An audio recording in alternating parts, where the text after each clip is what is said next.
প্রিয় দর্শক, আসসালামু আলাইকুম। দূরে ও কাছে যে যেখান থেকে আপনারা আমার আজকের এই ভিডিওটি দেখছেন, সবাইকে আমন্ত্রণ জানাচ্ছি নতুন একটি রেসিপি দেখার জন্য। আজ আমি আপনাদেরকে তৈরি করে দেখাবো ডোনাট, যা তৈরি করা অনেক সহজ, খেতে হয় অনেক মজাদার। এটা আপনারা বাচ্চাদের টিফিনে, বিকালের নাস্তাও পরিবেশন করতে পারেন। আশা করছি রেসিপিটি আপনাদের ভালো লাগবে। রেসিপিটি তৈরি করার জন্য প্রথমে আমি নিয়েছি 2 কাপ ময়দা, 1 টেবিল চামচ ইস্ট আর 4 টেবিল চামচ চিনি। এটা আমি একদম উঁচু করে নিয়েছি। পরিমাণ মতো লবণ, পরে 1 টেবিল চামচের মতো নিয়েছি রান্নার রেগুলার তেল। নিয়ে সবগুলো উপকরণ আমি একসাথে মিশিয়ে নিচ্ছি।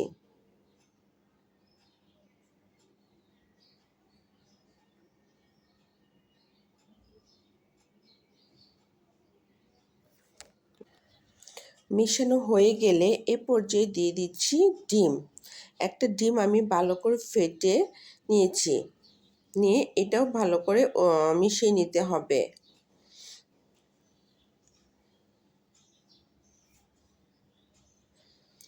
সবগুলো উপকরণ একসাথে মিশানোর পরে আমি দিয়ে দিচ্ছি কুসুম গরম পানি। এটা দিয়ে একটি পারফেক্ট ডো তৈরি করব।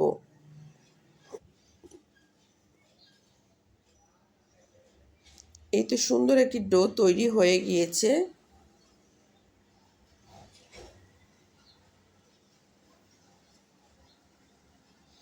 উপর দিয়ে সামান্য পরিমাণ তেল ব্রাশ করে দিচ্ছি।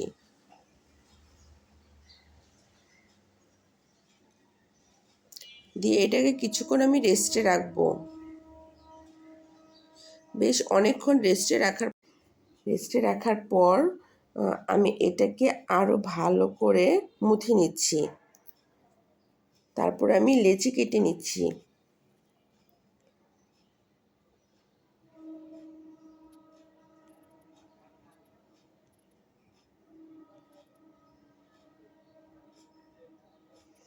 তারপরে প্রথমে বলের মতন করে মাঝখান দিয়ে একটু চ্যাপ্টা করে দিতে হবে।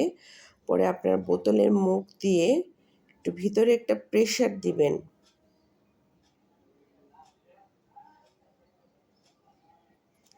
এই তো সুন্দর একটা ডোনাট তৈরি হয়ে গেল। আমি যতটা না বলে বোঝাতে পেরেছি, আপনারা ততটা দেখে বুঝতে পেরেছেন। এখন সবগুলো ডোনাট আমি এখন ভাজতে চলে আসলাম পর্যাপ্ত পরিমাণ তেল দিয়ে। এই তো এক পাশ ভাজা হয়ে গেলে আরেক পাশ উল্টিয়ে দিতে হবে। সুন্দর একটা কালার চলে এসেছে।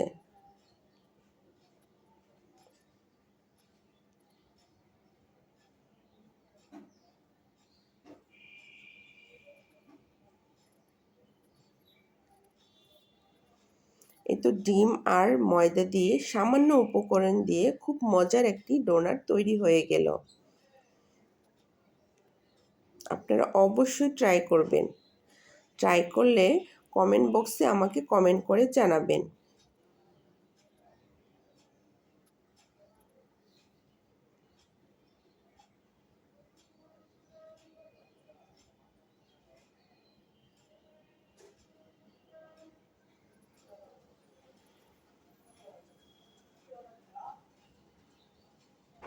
এই তো ডোনাটটা কমপ্লিট হয়ে গিয়েছে। আমার এই রেসিপিটি কেমন লাগলো অবশ্যই কমেন্ট করে জানাবেন। ভালো লাগলে লাইক দিবেন। আর ভালো ভালো রেসিপি পেতে হলে আমার চ্যানেলটাকে সাবস্ক্রাইব করবেন। আজ এই পর্যন্ত। পরবর্তী পর্ব দেখার আমন্ত্রণ জানিয়ে আল্লাহ হাফেজ।